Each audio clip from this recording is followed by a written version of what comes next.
foreign correspondent for the New York Times, Middle East Bureau Chief and Balkan Bureau Chief with the New York Times, author of several best-selling books, writes for many national publications, host of the Emmy Award-winning RT America show On Contact, Chris Hedges.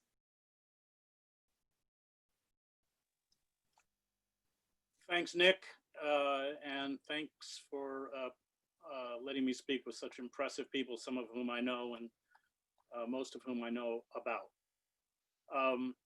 There is only one choice in this election, and that is the consolidation of oligarchic power under Donald Trump or the consolidation of oligarchic power under Joe Biden.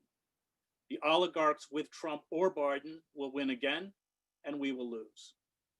The oligarchs made it abundantly clear, should Bernie Sanders have miraculously become the Democratic Party nominee, they would join forces with the Republicans to crush him.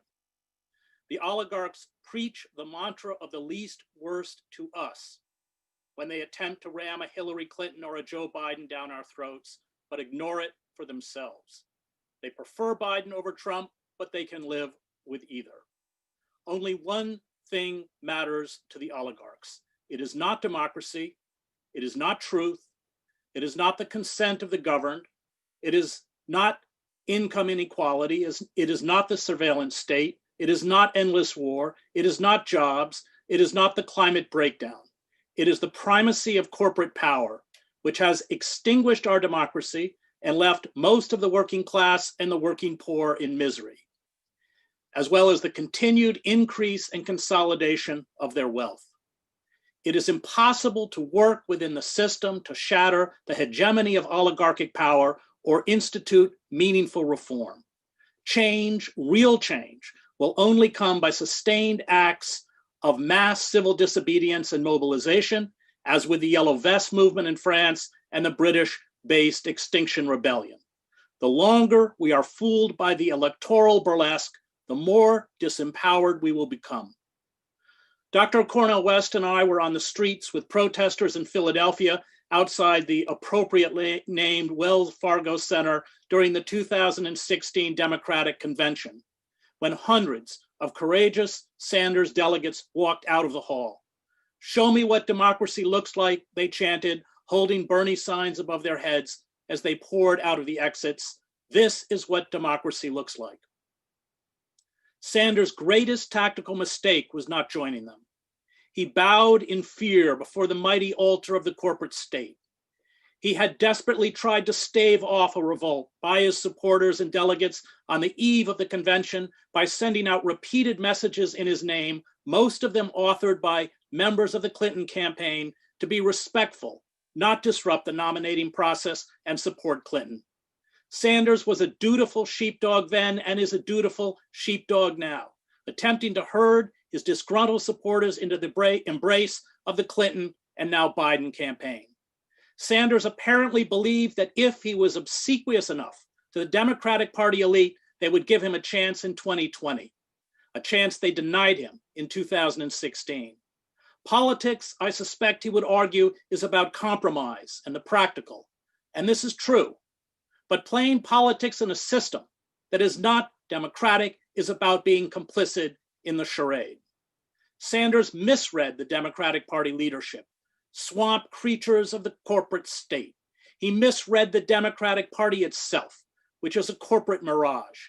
Its base can, at best, select pre-approved candidates and act as props at rallies and in choreographed party conventions.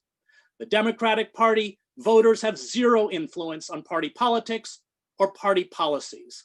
Sanders' naivete and perhaps his lack of political courage drove away many of his most committed young supporters. They are right, he is wrong. We need to overthrow the system, not placate it. Trump and Biden are each repugnant figures, doddering into old age with cognitive lapses and no moral core. Is Trump more dangerous than Biden? Yes. Is Trump more inept and more dishonest? Yes. Is Trump more of a threat to the open society? Yes. But is Biden the solution? No.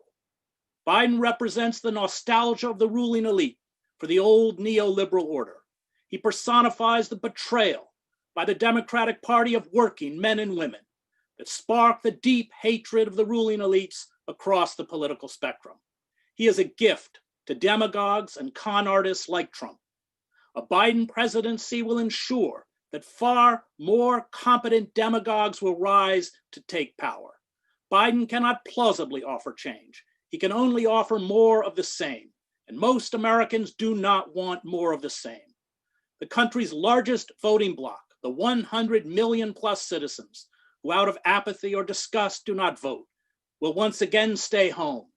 This demoralization of the electorate is by design. In America, you are only allowed to vote against what you hate. But by voting for Biden, you do vote for something. You vote for the humiliation of courageous women, such as Anita Hill, who confronted their abusers. You vote for the architects of the endless wars in the Middle East. You vote for the apartheid state in Israel. You vote for wholesale surveillance of the public by government intelligence agencies and the abolition of due process and habeas corpus. You vote for austerity programs, including the destruction of welfare and cuts to Social Security. You vote for NAFTA, free trade deals, deindustrialization, a decline in wages, the loss of hundreds of thousands of manufacturing jobs, and the offshoring of jobs to underpaid workers who toil in sweatshops in Mexico, China, or Vietnam. You vote for the assault on public education and the transfer of federal funds to for-profit and Christian charter schools. You vote for the doubling of our prison population, the tripling and quadrupling of sentences, and huge expansion of crimes meriting the death penalty. You vote for militarized police who gun down poor people of color with impunity. You vote against the Green New Deal and immigration reform. You vote for limiting a woman's right to abortion and reproductive rights. You vote for a segregated public school system in which the wealthy receive educational opportunities and poor people are denied a chance. You vote for punitive levels of student debt and the inability to free yourself of debt obligations through bankruptcy. You vote for deregulating the banking industry and the abolition of Glass-Steagall. You vote for the for-profit insurance and pharmaceutical corporations and against universal health care. You vote for bloated defense budgets. You vote for the use of unlimited oligarchic and corporate money to buy our elections. You vote for a politician who during his time in the Senate abjectly served the interests of MBNA, the largest independent credit card company headquartered in Delaware, which also employed Biden's son, Hunter.